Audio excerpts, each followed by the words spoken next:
हे पहा ही चटणी आणि झटपट उपवासाची इडली कशी बनवायची याची रेसिपी मी तुम्हाला दाखवणार आहे।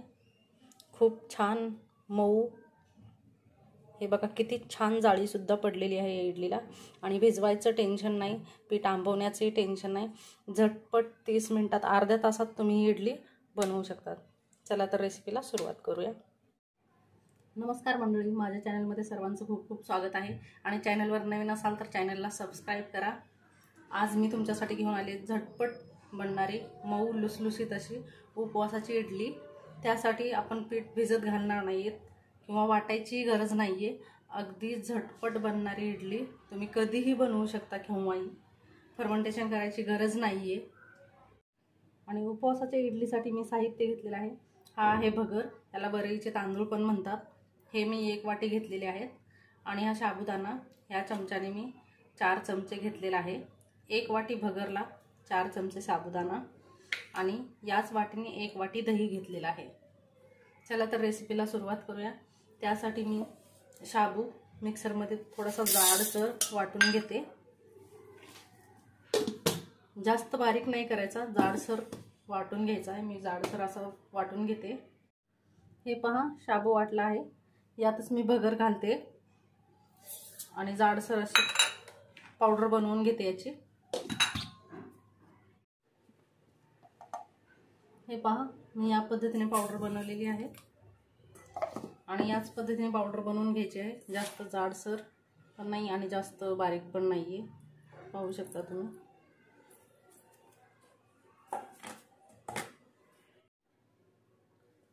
हे मी पूर्ण वाटून घेतलेलं आहे।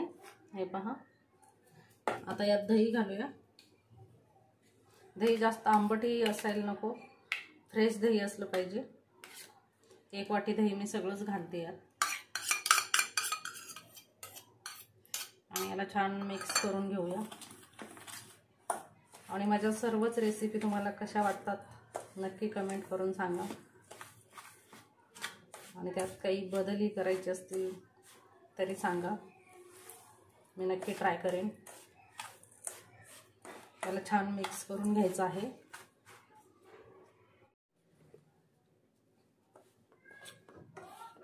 छान भिजलेलं आहे दह्यामुळे, हे बघा। आता यात थोडंसं पाणी घालूया याच वाटीत दह्याच्या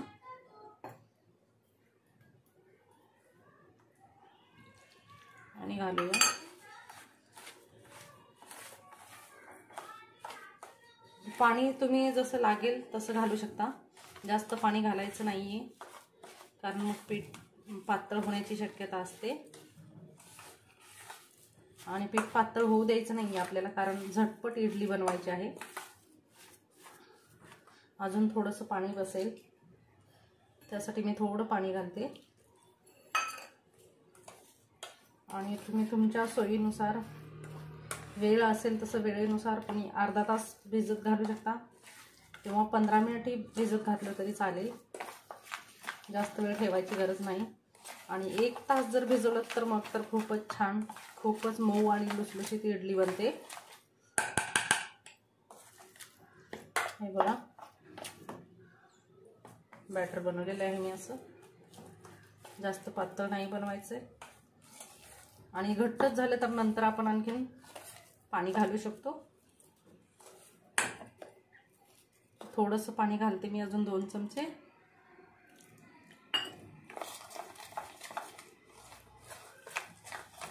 पीठ छान फेटून भिजवून घ्यायचे आपल्याला। यात मीठ वगैरे काहीच नाही घालायचं, आता नंतरच घालायचं आहे। हे बघा बॅटर, आता या पद्धतीने बॅटर झालं पाहिजे। आता हे बॅटर मी अर्धा तास असं झाकून ठेवणार आहे। अर्धा तासानंतर पाहूया। अर्धा तास झालेला आहे, आता आपण पीठ पाहूया। हे पहा,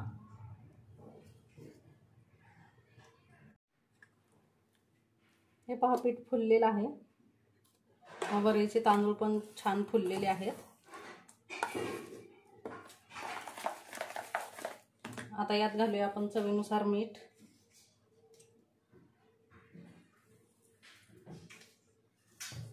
छान मिक्स करून घेते मी।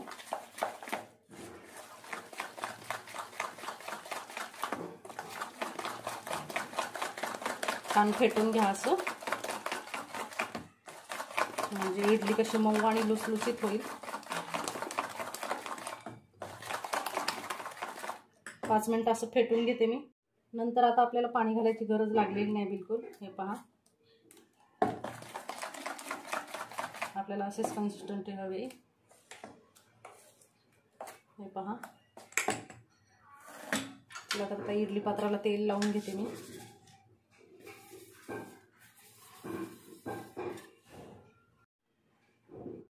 मी इथे इडली पात्रामध्ये पाणी गरम करायला ठेवलेलं आहे आणि त्यात लिंबाची फोड टाकलेली आहे. लिंबाची फोड टाकल्यामुळे तळाला जे काळं होतं ते काळं होणार नाही. पाणी गरम करायला ठेवले, उकळी येऊ देऊ पाण्याला. आता यात मी घालणार आहे थोडासा सोडा, जास्तही नाही घालायचा. हे बघा, एवढा सोडा टाकते मी, 1 चुटकी. आणि याला छान फेटून घ्यायचं आहे.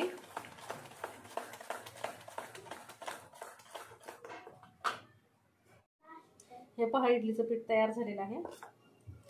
यानंतर मी तुम्हाला उपवासाची चटणी पण दाखवणार आहे इडली सोबत. आता याला तेल लावून घेतलेलं आहे मी. यात पीठ टाकते आता इडली पात्रामध्ये.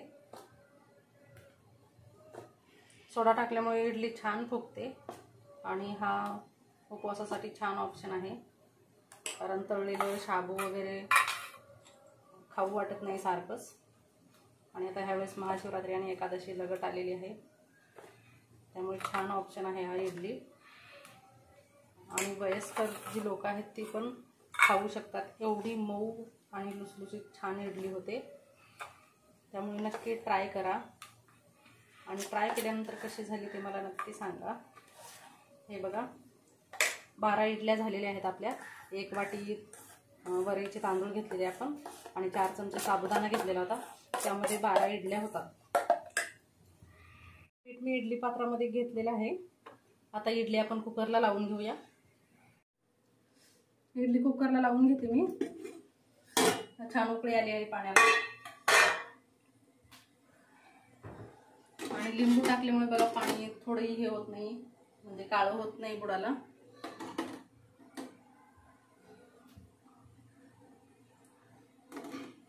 आणि गॅसची फ्लेम आपल्याला फुल पण करायची नाही आणि जास्त बारीक पण करायची नाहीये, मीडियम करायची आहे.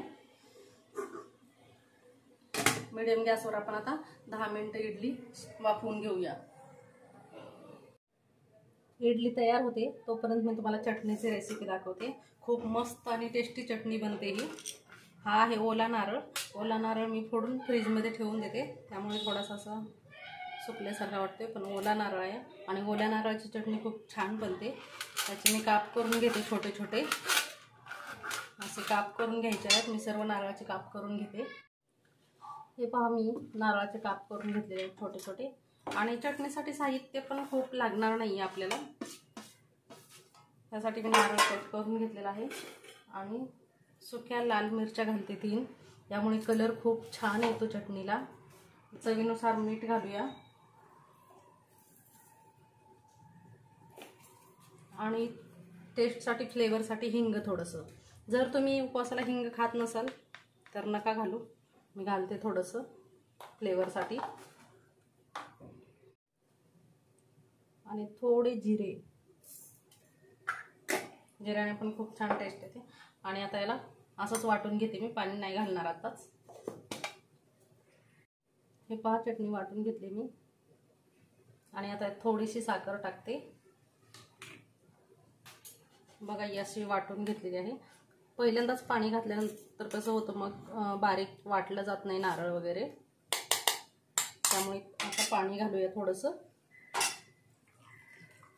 आणि परत एकदा वाटून घेऊया. तयार आहे आपली ओल्या नारळाची चटणी. बघा किती छान कलर आलाय आणि खायला तर खूप टेस्टी लागते, एकदम मस्त. तुम्ही उपवासासाठी बनवत असाल तर जिरे टाका फक्त, हिंग टाकायची गरज नाही. खूप छान लागते चटणी. चला, मी आता इडली दाखवते तुम्हाला कशी झाली ती. 10 मिनिटं झालेली आहेत. आता पाहूया इडली कशी झाली. झाकण उघडताना हळूच उघडायचं आहे, कारण त्यातून खूप गरम वाफ येते आणि मग भाजण्याची शक्यता असते. हे पहा, आपल्या चाकूला लागत नाहीये. इडली छान फुललेली आहे. आता मी इडली काढून घेते.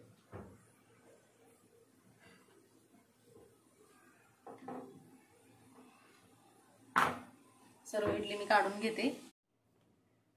हे पहा, मी सर्व इडली काढून घेतलेली आहे. किती छान फुलली आहे बघा इडली. मी काढून दाखवते तुम्हाला एक इडली. चला मी काढून दाखवते तुम्हाला इडली. खूप छान तेल लावल्यामुळे हे बघा, जास्त हे करायची गरज नाही. किती छान झाली इडली बघा. हे बघा, मस्त फुलली सुद्धा.